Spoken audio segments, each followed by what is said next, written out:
Hey, how's it going? We've got a lot to discuss, including a recent developer comment about Todd Howard, Bethesda challenges, and a growing trend of multiplayer games within Bethesda. There's also an important bug that you will want to steer clear of to protect your game progress, and we will be going over all of this in today's video. With that in mind, let's dive right into it.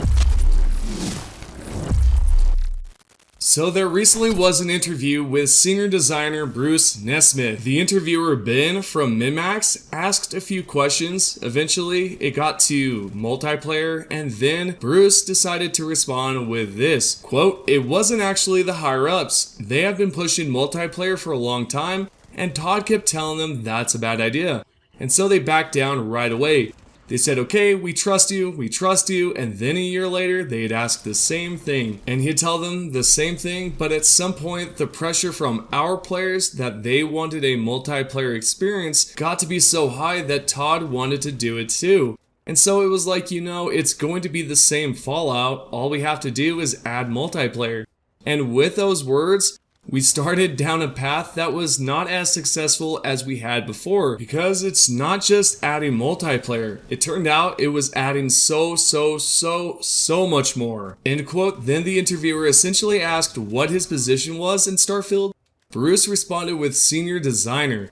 Then the interviewer basically asked whether or not Bruce could still do it. And the interesting thing about his reply that he could have probably still been there. But then goes on to talk about a little turmoil in Bethesda Studios by saying, quote, "Well, you never know what's going to happen, right? There's been a little bit of turmoil. I won't say a little bit of turmoil. Recently, Will Shin, a good friend of mine, left. He was one of the lead quest designers. Kirk Coleman has left. He was the senior system designer." Then Bruce continues on to say, quote, "There were a lot of changes going on, and the structure of the company also was such that half because of the pandemic, and half just because of necessary changes, you didn't get to interact with Todd as much anymore. And I've been blessed with the ability to pretty much walk into his office anytime I needed to and be able to have a conversation with him. But when you're running 6 different studios and you've got a dozen projects, although usually one really big one going on at a time, he's just only one man. He doesn't have the FaceTime to be able to do that anymore. So lines of communication became a lot more rigid of necessity, and I had other things I wanted to do, so it was a good time for me to leave." End quote. This is quite interesting here because if you did not know, Will Shin left Bethesda to head over towards something Wicked Games. And to be honest, it's going to be interesting to see what he does over there because he's an awesome quest designer. But besides that, you can tell that Bruce was pretty much done with Bethesda, at least from what it sounds like. As we do get further into this, you'll kind of get an idea of what's going on here. Now, there is more to the interview here because the next question asked was if there was any way to persuade Todd Howard into implementing something in-game when there was a chance to have these face-to-face talks with him. Bruce responded with, quote, "Well, all decisions run through Todd. He would hate me for saying that because he doesn't believe it's true, but unfortunately, it is true. All decisions run through Todd, and if you want to have anything different other than the Bethesda usual on some particular aspect, or you have something else you want to propose, it's somehow got to get in front of him." End quote. Bruce then goes on to say, quote, "I will give him full credit. He has tried really hard not to be the last say guy. It hasn't worked out that way, but that's not something he wants intellectually. I think it ends up being that way because he's somebody who has opinions and whose opinions are highly valuable, and so it ends up being that way whether he likes it or not." End quote. Now, honestly, this is something that I think we kind of already knew about. I mean, Todd Howard is pretty much the main honcho over there, the Chad of all Chads. So I'm not surprised that he does have the last say, because if you take a look at some of the things he's done recently with Fallout 76 or even Fallout 4, whether you have strong or worse opinions about 76 has relatively improved. And speaking of Fallout 76, we all know from the beginning there that Todd was not for multiplayer games. Then eventually, I guess someone out here, a few players were pushing for it. I personally was not, but overall there was, I guess, quite a few players that wanted a Fallout online experience, and so this is what we got, and it ended up being a complete mess. Granted that they have improved, but at the same time, I cannot forget about some of the things I experienced. I mean, holy smokes, and I'm sure you guys cannot either. Continuing on with the interview, Ben essentially asked what would happen if Todd was not here.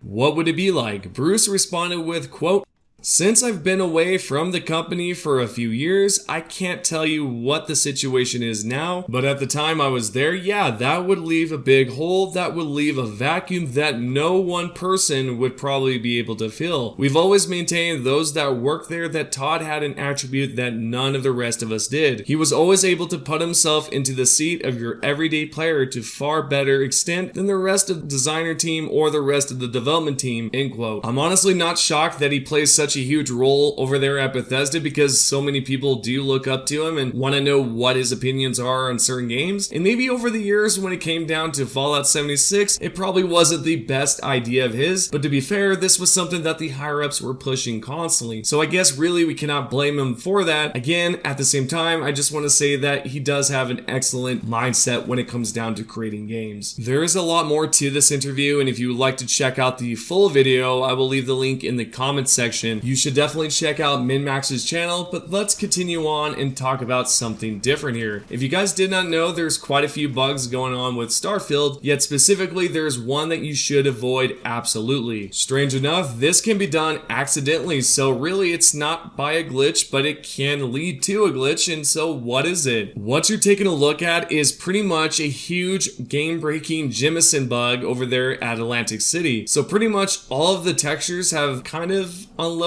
so you're not seeing everything load up properly, but at the same time, some things are still there. The only two questions left is how is this possible and what can you do to avoid it? The best way to avoid this until the next patch is available is probably to not steal a single ship. This means spacers, bandits, whoever, right? Do not steal a ship, because what can happen is that when you're in the process of stealing that ship and then you wait for everything to heal up, right? All the engines, they're ready to go, and you try to fast travel to a ship technician, and then you try to swap out your ship that you're on, for example the bandit or the spacer, and you try to make your frontier your home ship. What's going to happen is that it's going to completely warp everything around. So you can either have the den attached to your ship, or what can happen is you can arrive on Jemison, and this will happen right here where everything is pretty much not loaded up. Now there's some more issues that can come along with this glitch, because you can have unlimited loot, or worst case scenario, you may just have an asteroid attached to your ship or a chest. There's plenty of possibilities. It's wild, trust me. The main idea here is to not steal any ships at all, because again, this is just going to completely mess things up. The reason for this is because for whatever reason, when you do plan on going back to the ship vendor, it's going to send your ship back to Jemison for whatever reason, and so you're going to be over there probably at some random star station, and your ship, the Frontier or whatever it's going to be, is going to be right over there at Jemison at Atlantic City. There's a lot of weird things going on, a lot more bugs that are just popping up, and eventually there will be a patch here soon. As you guys all know, I've been updating you all on the recent Steam DB file updates, and just now the QA testing part has also been updated, as you can see on the screen here. If you take a look on the left side, you can see all the names listed, and then on the right side is where everything has been updated. We already know that the premium edition has been updated, but now we're waiting for the normal edition. This information right here is both good news and bad news. The bad news is that we do have to wait a bit longer, because I do believe they are patching a few of the bugs and trying to just solve some issues currently. The good news is at least they're looking into it, and we can see some files that are being updated right now. Once the update is live, I will let you guys know right away what has been fixed in terms of glitching, bugs, and all that good stuff. If this is something that that you would like to see, then definitely subscribe and turn the notifications on to all. You can do that by clicking the red subscription button. It's completely free. And then you have the icon on the right side. Click that and go to the very top and make sure that you're notified for all. With that being said, if you have any questions about the things that we have talked about in today's video, then definitely ask them down below. I will be replying back within the first hour or two. And if you guys have not done so, definitely check out MinMax's channel. Definitely seems like a solid dude. So with that being said, thank you guys all for subscribing, turn those notifications on, and I'll see you all in the next video.